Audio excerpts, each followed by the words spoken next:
So here's a pair of Polk Rti4 speakers, and these are supposed to be pretty good speakers. They're supposed to have pretty solid sound. They've gotten good reviews in stereophile and whatnot, but that was around 2003, 2004, and unfortunately today there's very little information out there about them, even from Polk themselves. But it was a very well thought out design, pretty solidly built, and even these are sort of magnetic, these posts for the grill, which obviously isn't on right now. They've got a nice tweeter, and let's see, not a full range speaker obviously here. I got these at an estate sale, and they were paired up with some Sony or something home theater receiver. Not quite the all-in-one box thing that you would get like at Best Buy, but maybe one notch up from that. So that should have been a clue that something was up. And sure enough, I hooked it up to them, and I thought maybe the receiver was blown because I was just getting a little bit of highs, and I thought, it's the tuner, because all I could use was the tuner on this thing. And so I gave up. But it turns out I got them home. You can bi-amp them, and I have tried everything. I've tried using these posts, both of them together.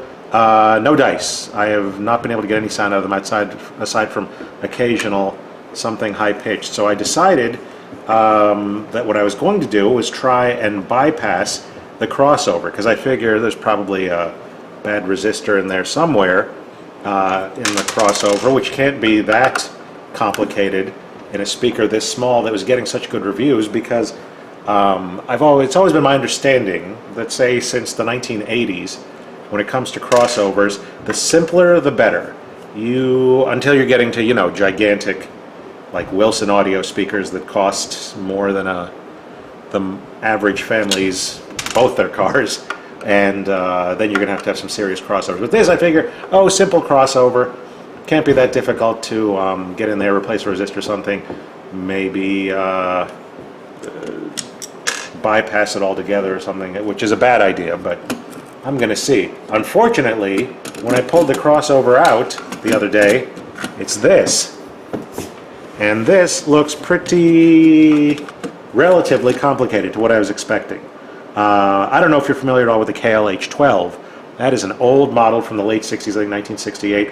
And those were floor standing speakers. They used to come with their own separate crossover box that was probably about the size of, if you picture like 4 iPads stacked. So it was not inconsequential. Each speaker had one of those. There was 4 controls for equalization and stuff, and inside was just a mass of resistors and everything, and capacitors for the crossover. This isn't that complicated, but it's way more complicated than I expected. I mean, I think a lot of you would probably look at this and you're like, it's 3-4 things, what's the big deal? Well, for some reason I thought this would be a lot simpler. Also, why does a small speaker like this need something like that? Couldn't they have matched the speakers a little bit better? There's only 2, there's a woofer and a tweeter in this thing. So I've decided I'm going to have to pull this thing apart somewhat and try and replace it, or just figure out what the crossover frequencies are and maybe just put in something simple to bypass those. So unfortunately I can't tell you too much more about it, except that this is a weird design, and no wonder they stopped making it pretty quickly, and they've got a much nicer line of speakers out there now that are getting good reviews. But I even contacted Polk. I said, you guys got anything for me? Can you get me a replacement of these? They said, no, we got nothing. So even though they got good reviews, they've kind of washed their hands of this entire episode.